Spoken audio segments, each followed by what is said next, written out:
அன்புள்ள கும்ப ராசி அன்பர்களே, வணக்கம். கும்ப ராசி அன்பர்களுக்கு புதன் பெயர்ச்சி பலன்களை நாம் பார்க்க போகிறோம். டிசம்பர் 25ஆம் தேதி புதன் பகவான் விருச்சிக ராசியிலிருந்து தனுசு ராசிக்கு செல்கிறார். அதாவது லாபஸ்தானத்திற்கு செல்கிறார் புதன் பகவான். புதன் பகவான் கும்ப ராசினருக்கு 5ஆம் இடத்திற்கும் 8ஆம் இடமாகிய அஷ்டமஸ்தானத்திற்கும் உரியவர். புதன் பெயர்ச்சியினால் தங்களுக்கு நன்மைகள் அதிகரிக்கும்.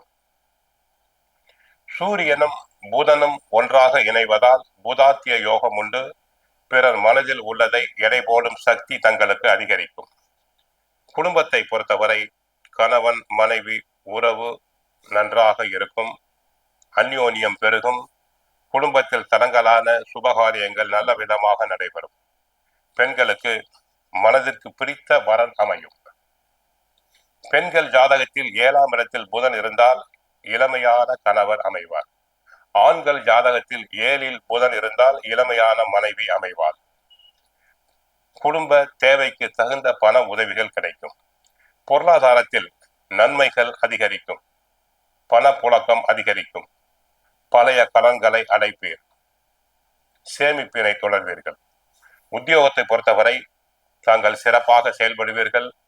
உத்தியோகத்தில் தங்களுக்கு நியாயமாக கிடைக்க வேண்டிய பதவி உயர்வுகள் கிடைக்கும். சிலருக்கு வேண்டிய இடங்களுக்கு டிரான்ஸ்பர் கிடைக்கும். பிறர் வேலைகளையும் சேர்த்து செய்து புகழ் பெறுவீர். உயர் அதிகாரிகள் தங்களை மனமாற பாராட்டுவார்.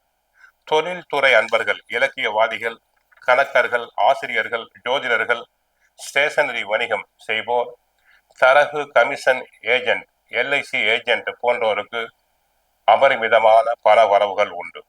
சங்கீத தொழிலில் உள்ளவர்களுக்கும் நல்ல வருமானம் கிடைக்கும். வியாபாரிகளுக்கு சாப்பிடக்கூடிய காய் கனிகளை விற்பனை செய்வோர், வெந்தயம், பாசிப்பயிறு விற்பனை செய்வோர் அபரிமிதமான லாபம் கிடைக்கும். பார்ட்னர்ஸ் நல்ல விதமாக தங்களுக்கு ஒத்துழைப்பு கொடுப்பர். நல்ல பண வருமானம் உண்டாகும். CA ICWA தேர்ச்சி பெற்ற அன்பர்களுக்கு வெளிநாட்டிலிருந்து பெரிய பெரிய கம்பெனிகளிலிருந்து அழைப்புகள் வரலாம். நல்ல பண வரவுகள் தங்களுக்கு உண்டாகும். IT துறை அன்பர்களுக்கு, பத்திரிகை துறை அன்பர்களுக்கு தங்கள் துறைகளில் புகழ் பெறுவீர்கள். மாணவர்கள் சிறப்பாக செயல்படுவர். நல்ல மதிப்பெண்களை பெறுவர். போட்டித் தேர்வுகளில் கலந்து கொண்டு நல்ல விதமாக சிறப்பாக செயல்படுவர். சிலர் உயர்கல்விக்காக அயல்நாடு அயல் மாநிலங்கள் சென்று வரலாம்.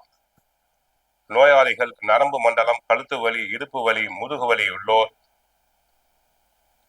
நல்ல மருத்துவ சிகிச்சைக்கு பின் உடல் நிலை ஆரோக்கியம் அடையும். கோவிலுக்கு சென்றால் நவகிரகத்தில் உள்ள புதனை வழிபடுங்கள். விஷ்ணு பகவானை வழிபடுங்கள். விஷ்ணு சகசரநாமம் பாராயணம் செய்யுங்கள். வாழ்க வளமுடன், மங்களம் உண்டாகட்டும்.